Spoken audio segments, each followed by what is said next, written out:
বাংলাদেশের dessert venue শ্রীলঙ্কায় শেষ পর্যন্ত বিশ্বকাপে বাংলাদেশ যেতে পারবে কিনা?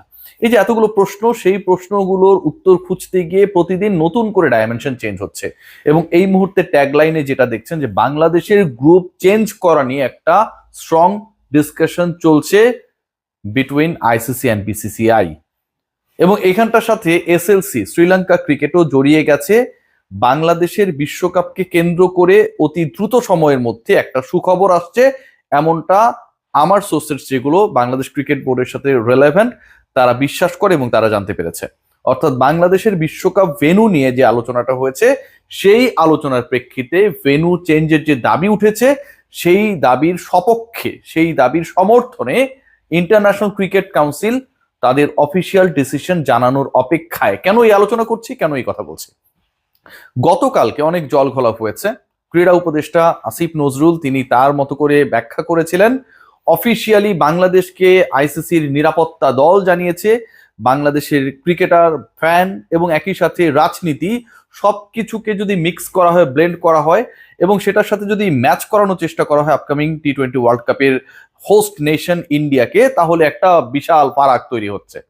এবং এরকম নিরাপত্তা ঝুঁকি যেই ব্যাপারে আইসিসি নিজেই জানাচ্ছে বাংলাদেশ ক্রিকেট বোর্ডকে চিঠি লিখে, বাংলাদেশ সরকারকে চিঠি লিখে, সেই সিচুয়েশনে বাংলাদেশ খেলতে যাবে না তাদের কোনো ম্যাচ ইন্ডিয়ায়। পরবর্তী সময় বাংলাদেশ ক্রিকেট বোর্ড বলেছে এটা আইসিসির কোনো বক্তব্য না, অর্থাৎ এটা একটা informal discussion between Bangladesh cricket board এবং সিকিউরিটি এনশিওর করার জন্য বা সিকিউরিটি সিস্টেম কোন অবস্থায় রয়েছে হোস্ট নেশনের, যেটা তাদের রুটিন ওয়ার্ক, সেই রুটিন ওয়ার্কের আউটকামটা বাংলাদেশ ক্রিকেট বোর্ডের সাথে ইনফর্মালি শেয়ার করেছিল আইসিসি, যাদের সহযোগিতা নিয়েছিল সেই কমিটি। ফর্মাল যদি এটা না হয়, এটাকে আইসিসির স্টেটমেন্ট বলার সুযোগ নেই, এটাই যৌক্তিক। কিন্তু শেষ পর্যন্ত আইসিসি স্টেটমেন্ট এটা না, আইসিসি এটাতে রিয়েক্ট করলো, ভারতীয় মিডিয়া বাংলাদেশকে গুজববাজ বললো। সবকিছুর পরেও বাংলাদেশের বিশ্বকাপ ভেন্যু পরিবর্তন হতে যাচ্ছে এবং সেটা ডেফিনেটলি শ্রীলঙ্কায় বাংলাদেশের বিশ্বকাপ ভেন্যু পরিবর্তনের এই মুহূর্তে একটাই সহজ পথ খোলা রয়েছে আইসিসি এবং বিসিসিআই এর কাছে। প্রথম ব্যাপার যেটা, যে সেই গ্রুপ পরিবর্তনের যে সহজ পথটার কথা বলছি, বাংলাদেশ কোন গ্রুপে খেলবে, কার কার সাথে খেলবে, কবে ম্যাচেস গুলো হবে এবং কোন মাঠে হবে, সেগুলো নিয়ে যেমন আলোচনা রয়েছে, একই সাথে যেই আইসিসি বলছে যে অফিসিয়ালি এখন পর্যন্ত বাংলাদেশের নিরাপত্তা ঝুঁকি নিয়ে আমরা কোনো কমেন্ট করি নাই, আবার বলা হচ্ছে লো থেকে মডারেট নিরাপত্তা ঝুঁকি, যেটা যে কোনো দেশেই হতে পারে, যে কোনো হোস্ট নেশন যে কোনো টুর্নামেন্ট আয়োজন করতে গেলে সেটা হতেই পারে, যে কোনো প্রতিপক্ষ দেশের ব্যাপারে সেটা হতে পারে। তারপরেও কেন আইসিসি বাংলাদেশের এই দাবিকে সিরিয়াসলি নিচ্ছে? দেখুন, লো হোক আর মডারেট হোক, মুস্তাফিজুর রহমান বাংলাদেশ দলের হয়ে খেলতে নামলে ঝুঁকি হতে পারে, সেটা ছোট ঝুঁকি হোক, সেটা মধ্যমানের ঝুঁকি হোক, উচ্চ ঝুঁকি হোক, যেই ঝুঁকি হোক।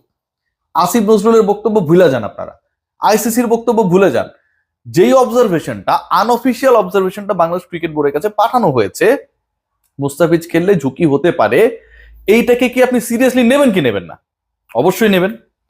বাংলাদেশের ফ্যানরা জার্সি পরে যদি মাঠে যায় অথবা মাঠের আশপাশে ঘোরাঘুরি করে, যাদেরকে দেখে আলটিমেটলি আইডেন্টিফাই করা খুব easier that they are the fans of a particular country, সেই জায়গাটায় সেই ফ্যান্সদেরকে কেন্দ্র করে ঝুঁকি হতে পারে, এই বক্তব্য বা এরকম কোনো ইনপুট ওই ইনফর্মাল ডিসকাশনে হয়েছে কিনা, লজিক্যালি আমরা চিন্তা করি হয়েছে, যত কমই হোক না কেন হয়েছে, তো হয়েছে, ঝুঁকি আছে। অন্য কোনো দেশের ক্ষেত্রে অন্য কোনো ক্রিকেটার পার্টিকুলারলি কোনো একটা শহরে কোনো একটা দেশে গিয়ে খেললে ঝুঁকিপূর্ণ হতে পারে, এরকম কি অবজারভেশন ওই একই কমিটি, একই নিরাপত্তা কমিটি দিয়েছে? ওই আইসিসির একই নিরাপত্তা কমিটি কি অন্য কোনো দেশের ফ্যান্সদেরকে নিয়ে এরকম কোনো অবজারভেশন দিয়েছে যে তারা তাদের দলের জার্সি পরে, ধরেন খেলার মাঠের বাইরেও তো অনেকে ঘুরে, খেতে যায়, রেস্টুরেন্টে যায়, বিভিন্ন সুদর্শন জায়গা দর্শন করার জন্য যায়, সেই সব জায়গায় যদি সেই ফ্যান্সরা যায় তাদের দেশের তাদের দলের জার্সি পরে, তাদের জন্য সেটা ঝুঁকিপূর্ণ হতে পারে, এরকম কি কোনো অবজারভেশন ওই নিরাপত্তা কমিটি বা দল বা ইনফর্মাল ডিসকাশন, মেইল, যেটাই হোক না কেন, এসেছে কোনো দলের ব্যাপারে? বাকি 19টা দলের ক্ষেত্রে আসে নাই, বাংলাদেশের ক্ষেত্রে এসেছে। আপনি যতই গলার জোরে, যতই গায়ের জোরে বলার চেষ্টা করুন না কেন যে এটা ইনফর্মাল এবং এটাকে পাত্তা দেওয়ার কিছু নেই, ভাই আমি মনে করি এটাকে পাত্তা দেওয়ার যথেষ্ট কারণ রয়েছে। এই বক্তব্যটা যদি বাংলাদেশ সরকারের হইতো, বিসিবির হইতো, মুস্তাফিজের হইতো, ফ্যানদের হইতো, কোনো একটা মিডিয়ার হইতো, আমি এটাকে পাত্তা দিতাম না। কিন্তু আইসিসির গঠন করা কমিটি, সে লো বলুক আর মডারেট বলুক, এই ঝুঁকির কথা তো বলছে। এবং যেই ঝুঁকিটা কমন ঝুঁকি না বলতে অন্য কোনো দেশের কথার কথা মিচেল স্টার্ক খেলবে, এটার জন্য ঝামেলা হইতে পারে অস্ট্রেলিয়া টিমে। মিচেল স্টার্কের উপস্থিতি লো পর্যায়ের একটা রিস্ক ফ্যাক্টর হিসেবে কাজ করতে পারে, এরকম কি কোথাও আছে? নেই রে ভাই। নিউজিল্যান্ডের সাপোর্টাররা তাদের জার্সি পরে ধরেন মাঠে খেলা দেখতে গেছে, তারা হচ্ছে রেস্টুরেন্টে খেতে গেছে, বারে বিয়ার পান করতে গেছে, হ্যাঁ, যেহেতু ওইসব দেশে এটা চলে, সেটার জন্য ঝামেলা হতে পারে। সেই ঝামেলা 1% হোক না কেন, এরকম কি কোনো ডিসকাশন রয়েছে? নেই, বাংলাদেশের ক্ষেত্রে রয়েছে। তার মানে এটা দাঁড়ায় যে যেই ঝুঁকির কথা আমরা বলছি, যেই ঝুঁকির কথা আলোচনা হচ্ছে, যেই ঝুঁকি নিয়ে ভেন্যু চেঞ্জের কথা বলা হচ্ছে, দেশ চেঞ্জের কথা বলা হচ্ছে, সেইটা ভ্যালিড। যে কারণেই ICC is going to take a decision, এবং বাংলাদেশ ক্রিকেট বোর্ডের সাথে সেই ডিসকাশন নিয়ে ইনফর্মাল ডিসকাশন চলছে বলে আমি মনে করি, আমি জানি। এবং সেই ডিসিশনে হোপফুলি বাংলাদেশের পুরো ওয়ার্ল্ড কাপের গ্রুপটাই চেঞ্জ হয়ে যাচ্ছে।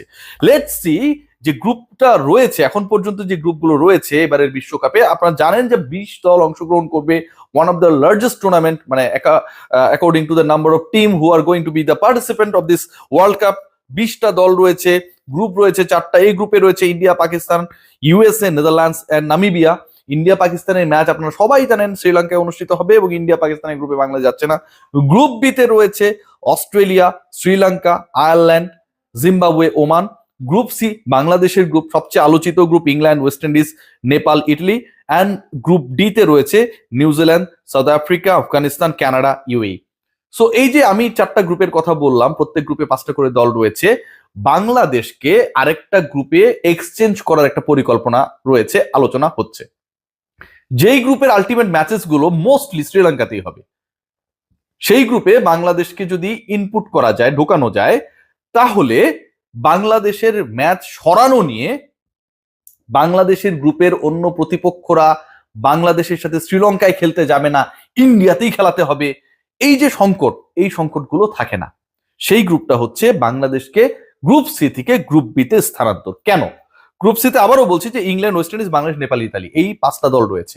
বাংলাদেশকে যদি আপনি গ্রুপ বি তে দিয়ে দেন, এবং গ্রুপ বি তে শ্রীলঙ্কা রয়েছে, সেখানকার গ্রুপের অন্য যে দলগুলো অস্ট্রেলিয়া, আয়ারল্যান্ড, জিম্বাবুয়ে, ওমান, তাদের খেলাগুলো মোস্টলি লঙ্কার মাটিতেই হবে। এখন ওই গ্রুপ থেকে যদি আপনি জিম্বাবুয়ে অথবা ওমান অথবা আয়ারল্যান্ডকে গ্রুপ সি তে দিয়ে গ্রুপ সি থেকে বাংলাদেশকে গ্রুপ বি তে দিয়ে দেন, তাহলে জিনিসটা ঝামেলা মিটে যায়। কিন্তু এখানেও তো সমস্যা রয়েছে, এটাও তো সমাধান হচ্ছে না। কেন সমাধান হচ্ছে না? এখানকার সবচেয়ে বড় সমাধান না হবার ক্ষেত্রে বাধা হচ্ছে 2টা। একটা হচ্ছে ভারত নিজে, ভারতীয় ক্রিকেট বোর্ড, আর একটা হচ্ছে শ্রীলঙ্কান ক্রিকেট বোর্ড। আইসিসি মাঝখান থেকে বার্গারের পেটি হয়ে গেছে। ইন্টারেস্টিং ডিসকাশনটা আমি যতটুকু শুনেছি, যে কারণে এখন পর্যন্ত আইসিসি তাদের কিন্তু রিভাইজ ফিক্সচার অথবা বাংলাদেশকে বাদ দিয়েই ওয়ার্ল্ড কাপ হবে, খেললে ভারতেই খেলতে হবে, কোনো ডিসিশন দিচ্ছে না। Still they are trying to negotiate this issues with BCCI and SLC. BCCI বলছে যে এই জিনিসটা মানে তাদের পরাজয়, তারা এটা মানতে চায় না। বাট বিসিসিআই তো আকামটা করেছে, মুস্তাফিজকে বাদ দিয়েছে, এন্ড দেন এই ঘটনাগুলো ঘটেছে। সো বিসিসিআই কে আলটিমেটলি প্রায়শ্চিত্ত করতে হবে। Number 2, SLC. What is their problem Bangladesh যদি গ্রুপ বি তে চলে যায়? এসএলসির প্রবলেমটা দেখুন, যে এই গ্রুপের যে দলগুলো রয়েছে, 5 দলের মধ্যে একটা শ্রীলঙ্কা, একটা অস্ট্রেলিয়া, বাকি যে 3টা দল রয়েছে ওমান, জিম্বাবুয়ে, আয়ারল্যান্ড, এই 3টা দল তুলনামূলকভাবে চাম্পু টিম। এই যে 3টা চাম্পু টিম, এই 3 টিমকে হারিয়ে পরের রাউন্ডে ইজিয়ার অস্ট্রেলিয়া এবং শ্রীলঙ্কার জন্য যাওয়া। এখন আপনি যদি ওমানের পরিবর্তে, আয়ারল্যান্ডের পরিবর্তে অথবা জিম্বাবুয়ের পরিবর্তে বাংলাদেশকে সি গ্রুপ থেকে বি গ্রুপে নিয়ে আসেন, অস্ট্রেলিয়া এবং শ্রীলঙ্কার জন্য এই 3 দলের বিপক্ষে সহজ জয় এনশিওর করে পরের রাউন্ডে যাওয়া যতটা সহজ, বাংলাদেশ থাকলে কিছুটা হলেও তাদের রেসপেক্ট তৈরি হয়। সবশেষ টি-20 সিরিজ যেটা বাংলাদেশ শ্রীলঙ্কার মাটিতে খেলেছিল, বাংলাদেশ তো এই ওয়ার্ল্ড কাপও শ্রীলঙ্কার মাটিতেই খেলতে চায়।